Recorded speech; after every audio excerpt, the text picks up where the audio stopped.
Hi, my name is Itai Galmudy. I am the co-founder and CEO of StopTheHate UK. Um, we started off as a counter-protest movement to the hate marches here on our streets, but slowly, well, actually rapidly, we developed a very impressive network of volunteers, which allows us to basically tackle whatever we come across. So it can be city hall issues in regards to BDS, so it could be Eurovision hosting parties, and it could be protecting a synagogue rally, and it could be preventing Jew hunts by the Green Party. We do it all, and we are happy to do it all. Stop the Hate is first and foremost, primarily goal is to empower Jewish people to get up, stand up, and be active in any setting that they see fit. I know that I come across a lot of people who tell me, "Oh, but I can't come to the protest on Saturday. I'm religious, or I'm too old, or I just don't feel like it. I'm afraid." And I keep saying, I mean, it's not about only your physical presence in a particular situation. It requires much more. It requires an attitude of wanting to make a difference. It requires an attitude which is unapologetic, first and foremost, proud of who you are and your heritage, and a bit of an Israeli chutzpah,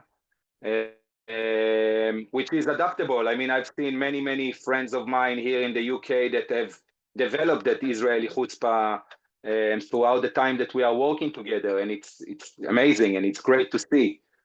But that's what it needs sometimes. Sometimes it's easier to say, "Oops, sorry," than to ask for permission.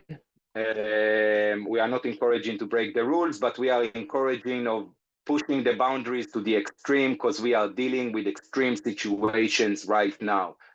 The Jewish people everywhere are under a constant attack. I mean, arguably since before the 7th of October, but on steroids after the 7th of October.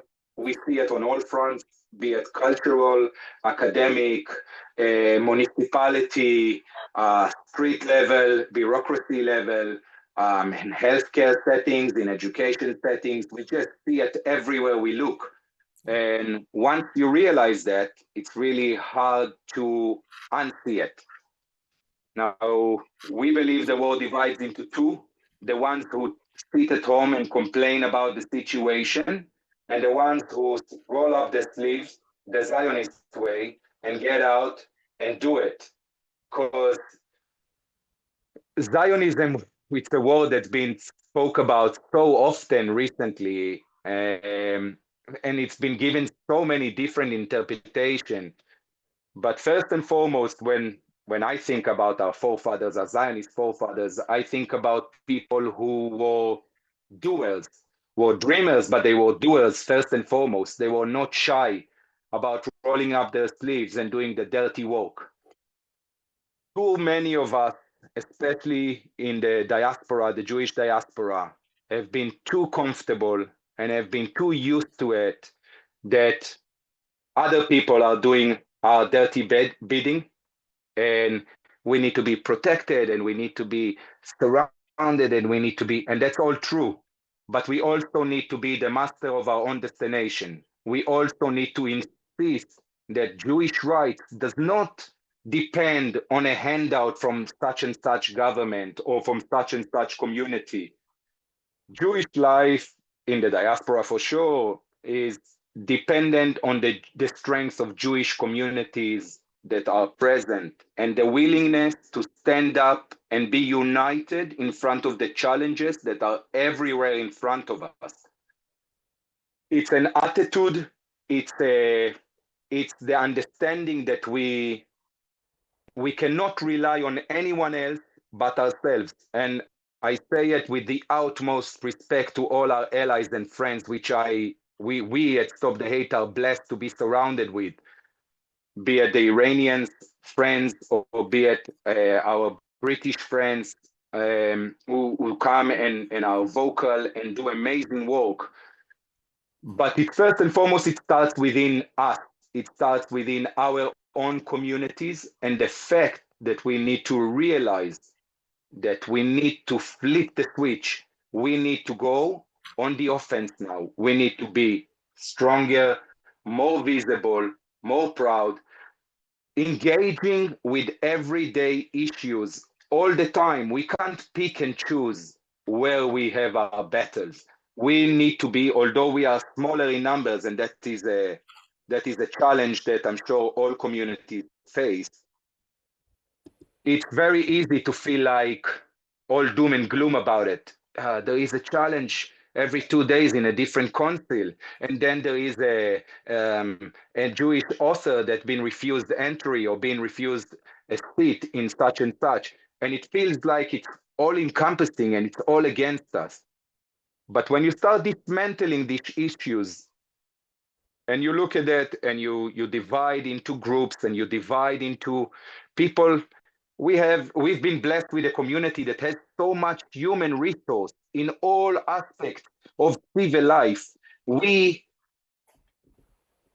don't utilize it to the maximum capacity that we can. We should, because it's the only way to bring about a change. It's the fact that we need to be united and we need to be strategic about what we do and how we do it. Whenever we start a campaign at Stop the Hate, it's never an isolated event. We have no ego when it comes to working with different organizations. We will work with anyone that will progress the end goal and will bring about the result. So we work a lot with UKLFI. We work with We Believe in Israel. We work with Stand With Us. We'd work with Israel Bonds and with the embassy and with basically anyone who is active on the board. And we see that through this cross organization, we give fantastic results because I am no expert. I'm good at mobilizing people. I am not Itai, a you kind legal of like breaking mind. off. And I I think I think maybe your internet right. connection is not so good. Is there something that we could do? Let's check. Because now you're frozen.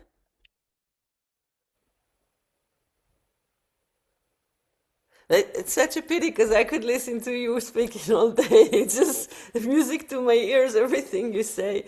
But we just don't hear you anymore suddenly. Yeah. Well, can you hear me now? Is it any better? We hear you better. You just the image is frozen. Oh, here you are. Hi. It's all right. It's what I say that's important. My face is doesn't matter.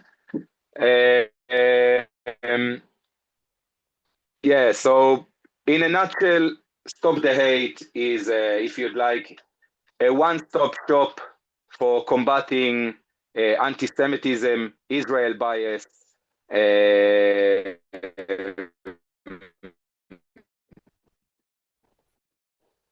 Jew hatred Maybe in general. Itai can turn your video off to save Yeah, if bandwidth. you turn the image off, Yeah, maybe we yeah, will hear you better.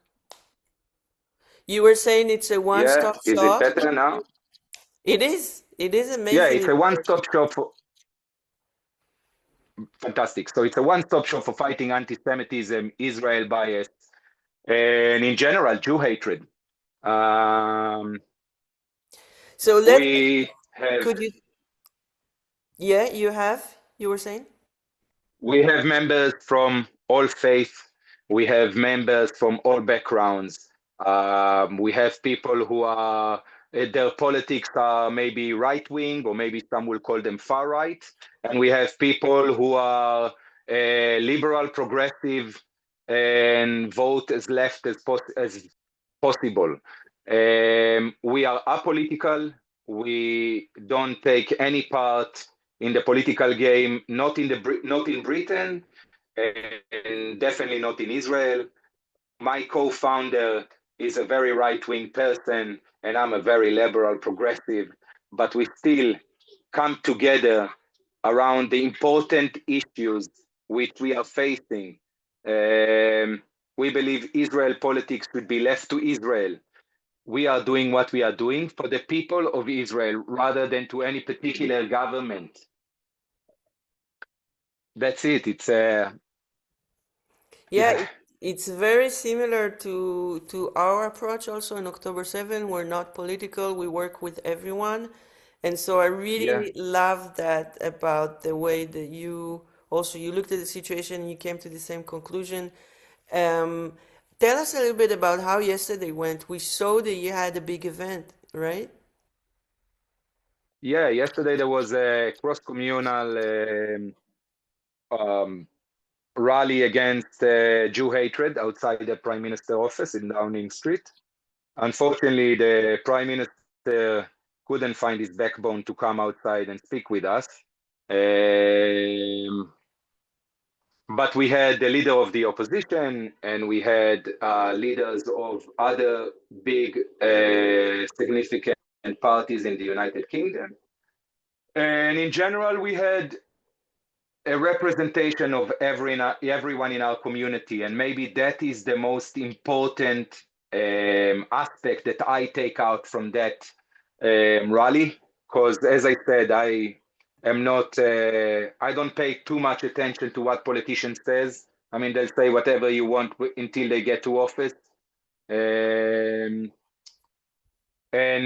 in general, the Jewish problem hasn't started under Keir Starmer or under the government before him. It's a problem. It's a systematic problem that's been going on for too long.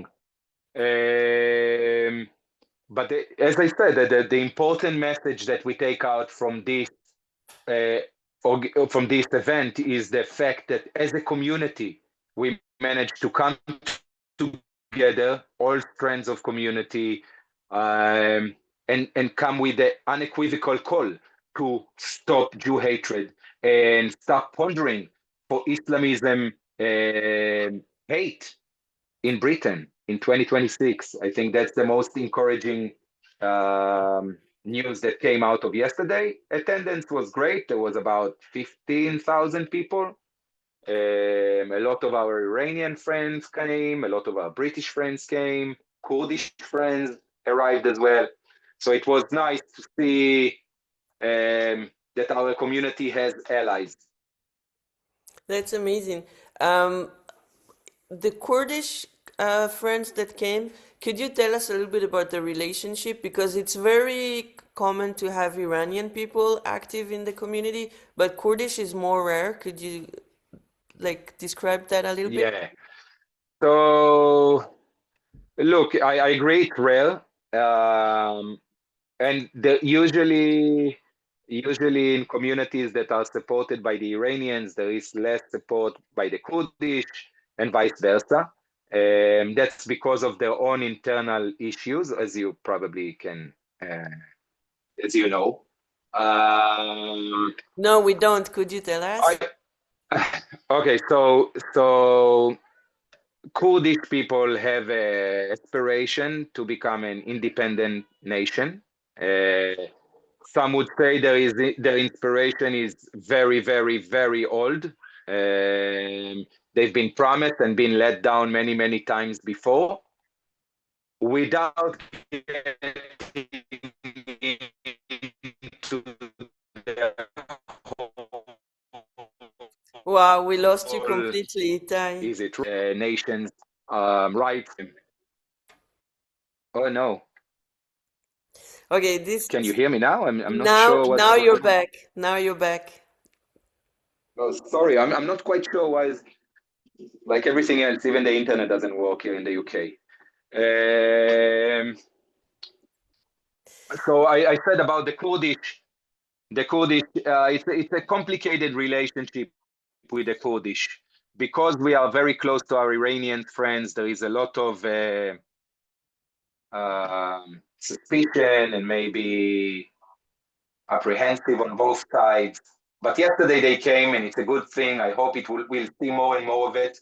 I know that they have some issues between them and the Iranian community. I hope they can overlook this on these instances. But they were there and it was good. It's a complicated relationship. Yeah, okay.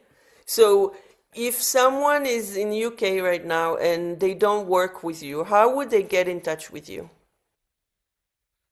Like, how can they join you? Are you active in just one city, in a few cities? How does it work in practical terms? Well, my email in the moment, our biggest presence is London. We have a big team on Brighton as well, and in Leeds that are very active. We are now establishing a chapter up in Scotland, in Glasgow, and looking for another few cities, Manchester and a few other that will kind of open new groups. But in general, if you are active and want to do something and not sure where to start, and even if you haven't got a Stop the Hate where you live, contact us through any of our social media. We are on Twitter and Facebook and Instagram. We have our own website, StopTheHate.uk, which you can go on and contact us. Let us know if you want to help. We will find a way that you can contribute. That's the message. If you want to do something, your location is not an issue. I'm sure we can find something that you can help with. So I'm looking for your website. It's called Stop the Hate .uk. Yeah. Okay, let's share that on the screen, and we could. What do you think about the election? I just have to ask you. Now that your internet is kind of working for a second there. Oh, great. So the elections, you mean the local elections, I presume. I think that the situation could have been worse. I think that thankfully not as many councils have been taken over by the Greens. I think that it doesn't matter which side of the, I think we spoke about it earlier. You have the far right and the far left. British in the historically are never too far up those ladders. They're never too far right and they're never too far left. They usually like this comfortability in the middle. But as the conversation around the UK is becoming so divisive, we clearly see more and more people either going to the far left or to the far right. So the two parties are either the Reforms or the Greens, seems to be kind of capturing most voters. What is good for us? Some of my friends say that the Reforms is good for Jews.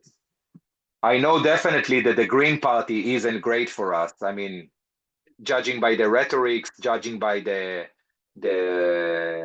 motions that they're trying to pass, they're definitely not good for Jews. So we are in a tough spot right now. I mean, it's not much. I don't draw much hope from the local election. I'll be honest. I don't think it will improve our situation. But it could have been much worse if the Green had more. I agree. I do think so. I honestly think so, yeah. I think that the Green Party have lost it. They've been taken hostage by Islamists who has very little green aspirations rather than Islamists. And we see the results from the ground. I mean, the kind of rhetoric that we hear coming from that party, bearing in mind that they're ahead of the the Green Party is a Jew. It's just unbelievable. Yeah, it's insane. It's really hard to see from the outside. When we spoke, you said that something happened to UK bureaucracy, that it was completely changed to. Yeah, I think that what we learned from our from the last 2.5 years as people who've been very active in many different spheres of public life that Jews obviously have. So it might be education settings or academia, or it could be the NHS, or it could be trade unions, and we see quickly developing a very. I mean, it's not a secret that the Muslim Brotherhood is active in the United Kingdom. I mean, that's been researched. I hope that they are not as active as they are in France, but I really fear they are. I think wherever you look in any kind of level of public spheres, you see the bureaucracy level being really affected by Islamist views, or let's say at the very least bias towards Israel on a different level that we knew before the 7th of October. I think it been amplified with the rhetoric and with the fact that more and more trade unions have been kind of actively supporting those Islamist point of view. And we have a very big problem here, because you see it at the police, you see it at the NHS, you see it at the CPS, which is a Crown Prosecution Service, you see it at the academia, you see it everywhere. I mean, it's hard not to see at this stage. Yeah, and Yeah. your side is one of the only one that, like, in the values you literally say that you working to stop BDS.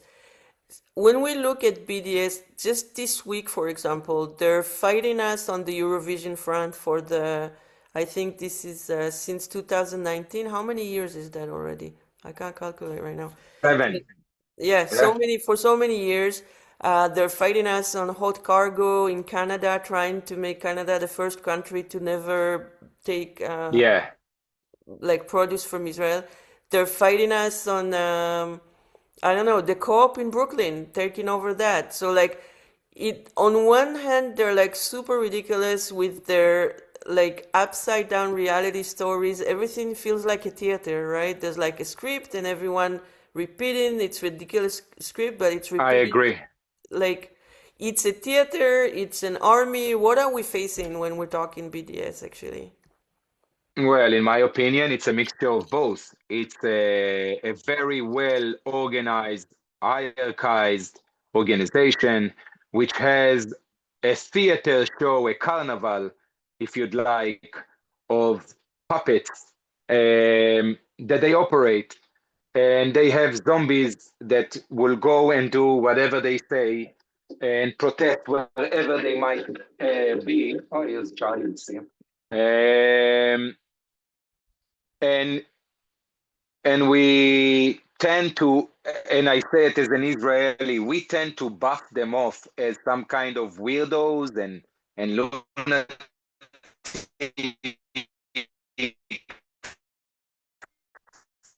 We need you to go back to where you were a second They got ago. really no chance, because of that. You actually think to yourself, who things that the BDS, we as Israelis try to buff them off because they are so ridiculous and sound so far-fetched that who is buying these things? But unfortunately, while we kind of tend to buff them off, a lot of people they use the language that people understand. They use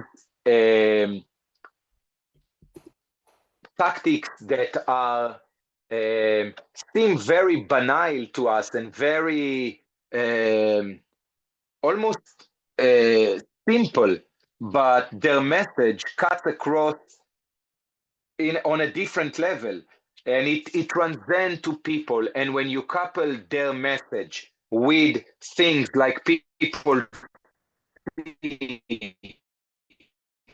on television from the BBC about the actions that Israel supposedly is doing and committing, it it's really easy to pass it then, because why not actually? I mean, why would you want your council to be twined with a country that is doing such unspeakable things? Much better to have it twined with some story, a shithole in Palestine that nobody knows anything about. Definitely not in some place, some village, or somewhere in Blackburn, for that matter. Easier, even though in reality we are talking about places which have nothing to offer citizens of the UK, has nothing to offer, not culturally, not academically, not commercially, in any way. It doesn't progress the public of that council, which is the best way to kind of attack those twining proposals. And that's what usually we do, is by showing the council that by twining your council with a story degenerate and backward, almost Stone Age like village in unquote Palestine, how is that contributing people who live in Barnet? How is that contributing people living in Haringey? How is that contributing people living in Wimbledon? In which way? We know what's the way that it contributes. It contributes them transferring millions of taxpayer pounds to Palestine, basically. Yeah, we've seen in Barcelona that they transfer 1.9 million euro this year to Gaza. Yeah. Which is an insane amount. Before we go to Q&A, guys, raise the virtual yellow hand, the thing for the questions. And let's just hear. It's okay. Do you like her? Because I love her. I don't know anything about her, but I love every time I see her. Can we listen to her a little bit? Tammy? Yeah. Okay. It's okay. You like her? She's good, right? Look, I like what she says. I like her approach. I like many things about her. But again, like I told all politicians who were there on Sunday, Yeah. like I said to all politicians all the time, you need to work for the Jewish community now. We are done trusting blindly. Now you prove yourself to us, because talking is very easy. She was in a government that for 14 years did not do much for the Jewish people here in the United Kingdom. So the conservatives have very little to brag about when it comes to helping Jewish people and the way things were going. Because if they would ban the hate marches straight on when it started, we wouldn't be in the problem that we are, and Britain wouldn't be in the state of radicalization that it is at the moment. Yeah. Who've lived in the UK only and haven't seen sort of terrorism and Islamic extremism and the way that it manifests. I tell people that it's not just the Hezbollah and Hamas and the Houthis. Iran also sponsors misinformation in our country. People don't understand just how nefarious Iran's activities are, and they need to start paying attention. Labour backbenchers more than most. I think it's time for a moratorium on the pro-Palestine marches now. They are being used as a cover for what is actually harassment and intimidation. It seems to be uniquely Palestine. They're not talking about the Uyghurs. Where are the protests about, the enslavement of the Uyghurs? Where are the protests about the atrocities in Sudan? That's why I think that this is very specific. It is an old ancient hatred that has found a new way of manifesting, and we need to fight against it. People who don't belong here, who have brought anti-Semitic cultural attitudes from other countries, need to be told we don't do that here. If they're, quite quite violent, they need to be sent back to where they came from and deported. And when it comes to British citizens, we need to start getting the whole of society to say, no, this is not acceptable. Let's get serious about tackling anti-Semitism and let's start calling it what it is, the hatred of Jews. Yeah. So I don't know. I just so Strong words. refreshing. What? I say strong words. It's Strong words, exactly but what you need to say.